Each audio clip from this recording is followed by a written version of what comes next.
नमस्कार दोस्तों, आप सभी लोगों का हार्दिक स्वागत है मेरे YouTube चैनल पे। दोस्तों, आज के ट्यूटोरियल में हम लोग कस्टमाइज कॉस्ट सेंटर की जो स्क्रीन होती है उसके विषय में स्टडी करेंगे।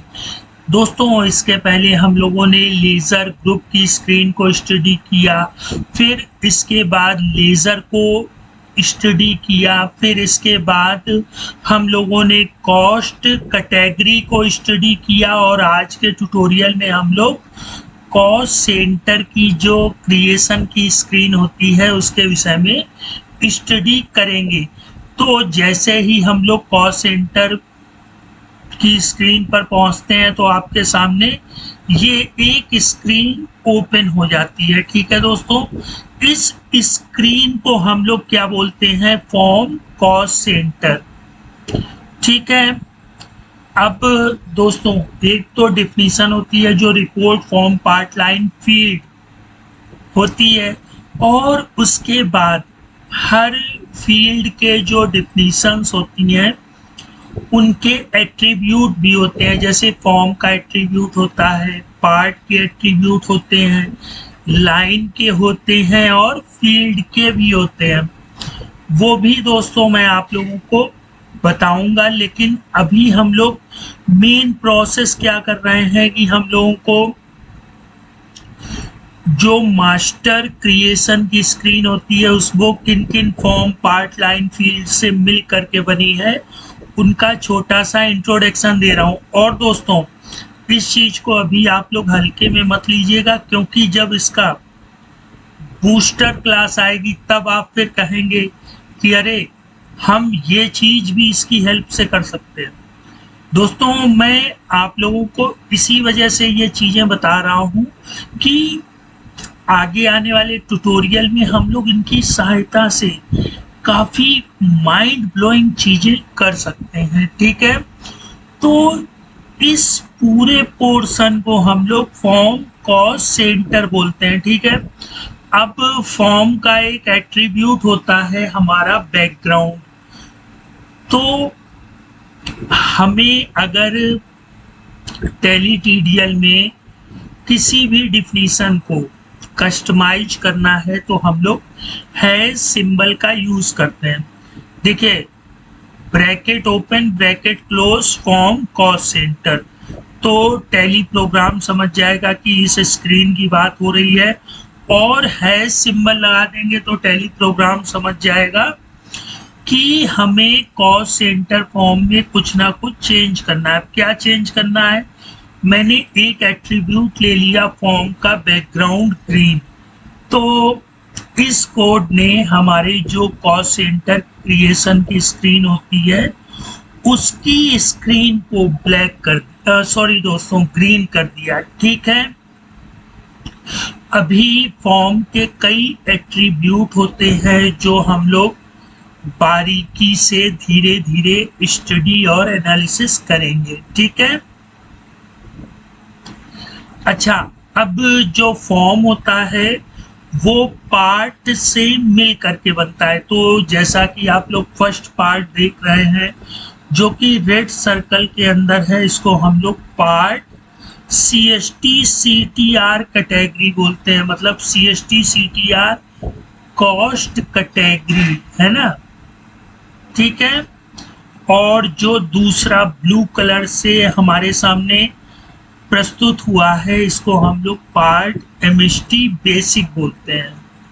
ठीक है, कभी कभी क्या होगा कि हमें यहाँ पर कुछ लाइनें ऐड करने की जरूरत होगी, और फिर उन लाइनों को कॉस्ट सेंटर के बैलेंस के साथ उन चीज़ों को दिखाने की जरूरत होगी, तो हमें ये सारे पार्टों की जानकारी होनी जरूरी है। इसी वजह से दोस्तों मैं आप लोगों को ये चीजें बता रहा हूं। अब देखिए, जो ग्रीन पोर्शन पे आया इसको हम लोग part MST cost centre parent बोलते हैं।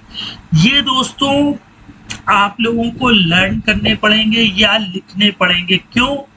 क्योंकि भैया ये टैली जो प्रोग्राम टैली सॉल्यूशन वालों ने बनाया है तो इसके फॉर्म का नाम और इसके पार्ट का नाम उन्होंने रखा है। अब अगर हमें इसमें कस्टमाइजेशन करना है तो इनके पार्ट की जानकारी होना बहुत ज़रूरी है। और जैसा कि आप लोग देख रहे हैं कि अभी मैं Monday to Wednesday how to create customise software for school या कॉलेज मैनेजमेंट, तो वहाँ पर हम अपने फॉर्म, अपने पार्ट, अपनी लाइन फील्ड का यूज़ कर रहे हैं, है ना। तो टैली में हमारे पास दो ऑप्शन होते हैं, या तो हम उनकी बाय डिफ़ॉल्ट डिफिनीशन को एडिट करें या फिर खुद की भी चीज़ें बना करके हम लोग वो चीज़ें कर सकते हैं, ठीक है। अब इसको आप लोग दोस्तों ध्यान से समझिएगा। जो हमारा फॉर्म कॉस्ट सेंटर होता है वो 3 पार्टों में डिवाइड होता है। पहला पार्ट होता है CST CTR कैटेगरी, जिसके बैकग्राउंड को मैंने ग्रीन कर दिया, सॉरी दोस्तों रेड कर दिया है। अब बैकग्राउंड फॉर्म का भी एट्रीब्यूट होता है, साथ ही साथ पार्ट का भी एट्रीब्यूट होता है। दोस्तों इस ट्यूटोरियल का मेन मकसद ही यही है कि हम लोग थोड़ा सा उस चीज को अंडरस्टैंड करें और उसके बाद ऐसी चीज डेवलप करें जो टैली सॉल्यूशन भी देख करके चौंक जाए। लेकिन दोस्तों उसके लिए हम लोगों को मेहनत करनी होगी, क्योंकि देखिए जो टैली प्रोग्राम है, जब टैली स्टार्टिंग में सन 1986 अप्रॉक्स या 85 में हमारे सामने लॉन्च हुआ था, तब गोयनका जी ने एक खुद की लैंग्वेज डेवलप की थी और तब टैली इतना पॉपुलर नहीं था। लेकिन आज इंडिया में टैली प्रोग्राम काफ़ी पॉपुलर है और साथ ही साथ अदर कंट्री में भी टैली प्रोग्राम पॉपुलर है। तो उन्होंने प्रोग्राम बना दिया है दोस्तों। अब उस प्रोग्राम की हेल्प से हमारी थिंकिंग क्या है, हम इस प्रोग्राम को और कितना बेटर बना सकते हैं, ये हमको मेहनत करनी होगी। और दोस्तों आप लोग मेहनत करिए, कहीं कोई प्रॉब्लम होती है तो मुझे कमेंट करिए, मैं आपकी प्रॉब्लम को सॉल्व करने की कोशिश करूँगा। लेकिन वो जो प्रॉब्लम है वो जेन्यून होनी चाहिए। जेन्यून से मेरा मतलब ये है दोस्तों कि एक ऐसी चीज हम लोग टैली में बनाए जिसको देख करके टैली सॉल्यूशन वाले भी चौंक जाएं कि ऐसा भी हो सकता है क्या, है ना। तो ये वाले पार्ट को हम लोग CST CTR कैटेगरी और बैकग्राउंड रेड कहते हैं। मैं ऐसा इसलिए कह रहा हूँ दोस्तों कि मैं पाइथन की हेल्प से, जिसमें मैं SQLite 3 डेटाबेस को ले करके एक मिनी कस्टमाइज सॉफ्टवेयर आपको बनाना सिखाने की कोशिश कर रहा हूँ। लेकिन मैं ये चाहता हूँ कि आप लोग SQLite 3 का यूज़ ना करके टैली को बैकएंड में लें, मतलब जो फॉर्म वगैरह हों वो सारे पाइथन के हों और जो बैकएंड का काम करे वो SQLite 3 ना करके टैली करे, तो कितना बेटर होगा। वो सारी चीज़ें हम लोग अपने ट्यूटोरियल में सीखेंगे दोस्तों। लेकिन उसके लिए बस आप लोगों से रिक्वेस्ट है कि चैनल को सब्सक्राइब करिए। दोस्तों मेरे पास इस वक्त टाइम की बहुत ही कमी है, मैं इस वजह से आप लोगों के लिए बेहतरीन से बेहतरीन चीज़ें देना चाह रहा हूँ लेकिन दे नहीं पा रहा हूँ।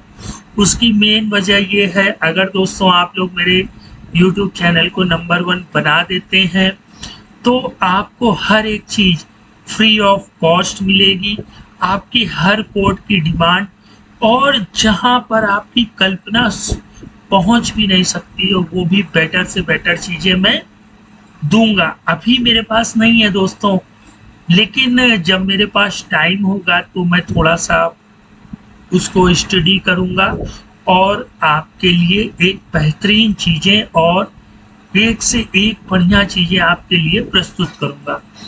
तो दोस्तों अब हम लोग देखिए, ये हमारा पार्ट CST CTR कैटेगरी था जिसके बैकग्राउंड को मैंने रेड किया, तो यहाँ पर इसका बैकग्राउंड रेड हो गया। फिर इसके नीचे वाले पार्ट को हम लोग MST बेसिक बोलते हैं और इसके बैकग्राउंड को मैंने क्या किया है दोस्तों, ब्लू। तो आप लोग देख सकते हैं कि इसके बैकग्राउंड ब्लू हो गया है। अब पार्ट के बहुत से एट्रीब्यूट होते हैं दोस्तों, वहीं पर ही हर एक लॉजिक फिट करके हम लोग एक नई चीज इस ग्लोब में, इस ग्लोब से मेरा मतलब है कि इस अर्थ पे हम लोग एक बेहतरीन चीज प्रस्तुत कर सकते हैं, ठीक है। और जो थर्ड पार्ट होता है दोस्तों, इसको हम लोग MST कॉज सेंटर पेरेंट बोलते हैं, जिसके बैकग्राउंड को मैंने ग्रीन कर दिया। दोस्तों मेरी चीज को का कहने का मतलब आप लोग समझिएगा कि इनके कलर को चेंज करना या यहाँ पर कोई चीज ऐड करना, वो तो नॉर्मल चीजें, वो तो हर एक शख्स कर सकता है, लेकिन टैली प्रोग्राम में कुछ ऐसा कर देना कि ये SAP को भी पीछे छोड़ दे। अभी जो अगर हम लोग SAP सॉफ्टवेयर और टैली की तुलना करें तो SAP नंबर 1 पर आता है दोस्तों, और टैली प्रोग्राम उसके नज़दीक भी, मतलब कंपटीटर के रूप में हम टैली प्रोग्राम को SAP के अगेंस्ट खड़ा नहीं कर सकते हैं। लेकिन with the help of Python हम लोग ये कर सकते हैं दोस्तों। जब गोयनका जी ने टैली प्रोग्राम बनाया तो उन्होंने टैली TDL भी बनाया, और इतनी सुविधाएं दी हैं आप लोगों को दोस्तों। मैं एक चीज और बता दूं, टैली TDL के एक नहीं हजारों चैनल हैं, लेकिन क्या कभी आपने उनको बताया? आपको उन लोगों ने ये बताया कि हम लोग इसमें DLL फाइल का यूज कर सकते हैं। DLL मतलब डायनामिक लिंक लाइब्रेरी, मतलब पाइथन से DLL बनाएंगे, टैली में TDL की सहायता से लोड कर देंगे, फिर टैली की फंक्शनैलिटी SAP को भी पीछे छोड़ सकती है। तो दोस्तों टैली को नंबर 1 बनाना है तो TDL को बारीकी से समझना होगा, जो गोयनका जी ने दी है, ठीक है। गोयनका जी ने हमें एक फील्ड तैयार करके दे दी है।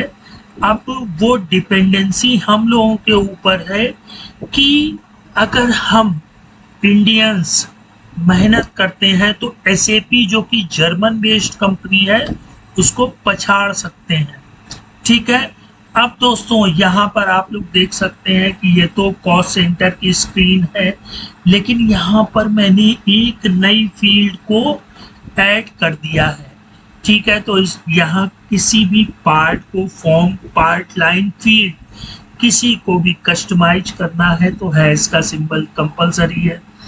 अब पार्ट में एटलीस्ट 1 लाइन नहीं, हम यहाँ हजारों लाइनें जोड़ सकते हैं अकॉर्डिंग टू माई नीड, मतलब हमारी जरूरत के अनुसार यहाँ पर हम जितनी लाइनें चाहें उतनी लाइनें ऐड कर सकते हैं। यहाँ पर मुझे सिंगल लाइन की जरूरत थी इस वजह से, ताकि आप लोग इस टॉपिक को समझ सकें कि मैंने ये जो पार्ट है यहाँ पर मैंने माई लाइन नाम से एक लाइन ऐड कर दी। अब लाइन यूजर्स फील्ड, तो मैंने यहाँ पर 2 फील्डों का यूज किया, एक मीडियम प्रॉम्प्ट और दूसरा माई फील्ड। मीडियम प्रॉम्प्ट में मैंने सेट एज क्या कर दिया, दिस इज एक्स्ट्रा फील्ड। तो आप लोग देख सकते हैं कि कॉस्ट सेंटर क्रिएशन स्क्रीन में ये शो हो रहा है। अब इसकी सहायता से हम एक फील्ड जोड़ें या 1000 फील्ड जोड़ें, ठीक है, वो हमारी जरूरत के हिसाब पर डिपेंड करेगा। अब जो दूसरा है हमारा माई फील्ड, इसमें हम लोग स्टोरेज माई UDF, स्टोरेज किसी भी मास्टर क्रिएशन स्क्रीन हो या हम लोग कोई भी प्रोग्राम बनाएं, वहां पर स्टोरेज कंपलसरी है। And storage is the attribute of field, full width is the attribute of field, use is the field attribute, use name field, मतलब यहाँ नेम को ही हम लोग लिख सकते हैं, ठीक है। और स्टोरेज इसलिए लिया कि कभी हमें इसकी रिपोर्ट देखनी हो कि भैया फला कॉस्ट सेंटर में हमने जो फील्ड को ऐड किया था वो क्या है, तो हम लोग इसकी सहायता से शो करा सकते हैं। लेकिन जब भी स्टोरेज लेंगे तो हम लोग इसको सिस्टम यूडीएफ में भी सेव कर देंगे। ठीक है, तो दोस्तों आज का टॉपिक मैं यही फिनिश करता हूं, और जो आप लोगों से मेरा रिक्वेस्ट है दोस्तों कि प्लीज़ चैनल को like and share and subscribe करें। और अगर आज चैनल बनाते समय कोई मिस्टेक हुई हो तो सॉरी दोस्तों, क्योंकि मेरे पास बिल्कुल भी समय नहीं है। लेकिन मेरी एक जिद है दोस्तों कि मुझे अपना पूरा टाइम सिर्फ और सिर्फ लोगों को सिखाने में देना है। तो मैं आप लोगों से रिक्वेस्ट कर रहा हूँ, हम्बल रिक्वेस्ट कर रहा हूँ कि इस चैनल को प्लीज़ सब्सक्राइब करिए, शेयर करिए, नंबर 1 बनाइए, और फ्री ऑफ कॉस्ट हर एक चीज़ मैं आप लोगों को अवेलेबल कराऊंगा। दोस्तों मुझे टाइम अगर मिलेगा तो मैं काफ़ी बेटर चीज़ें आप लोगों के लिए दे सकता हूं। तो दोस्तों अगर कहीं इस चैनल में आपको कोई त्रुटि लग रही है, क्योंकि ये आपका ही चैनल है, तो उस त्रुटि को मुझे कमेंट बॉक्स में कमेंट करके बताइए, मैं उस त्रुटि को सॉल्व करने की कोशिश करूंगा। अब दोस्तों हम लोग नेक्स्ट टाइम मिलते हैं एक बेहतरीन टॉपिक के साथ। तब तक आप लोग अपना ख्याल रखिएगा। गुड बाय दोस्तों।